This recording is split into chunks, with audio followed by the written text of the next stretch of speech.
Unë e kam thonë në një paraqitje tjetër që LDK-ja kam përshtypjen që është ndruar në një shoqëri aksionare.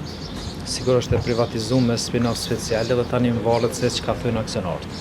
Nëse aksionarët një kryetari thënë se duhesh me refuzu gjithçka. Por megjithatë, duke qenë se kam qenë një kohë gjatë pjesë e LDK-s, ajo për cilën LDK-ja angazhon të kaluarën nuk është kjo LDK-ja sotit, po si duket rruga e re është një projekt i ri politik që nuk ka të bëjë me LDK-n e të kaluarës.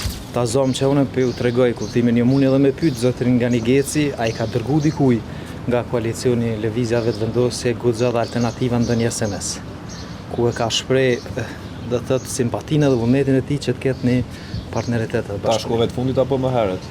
Ja, pas procesit zgjedhor. Por megjithatë vetëm me i tregu që nuk dilet në publik kur pranon një SMS ose një thirrje telefonike, e unë që publikisht me që deri sot nuk e kam bërë gjithë deputetët opozitës, ju bëj thirrje edhe një herë me mirësi që t'i kontribuojnë themelimit të institucionit edhe votimit të kandidatës tonë për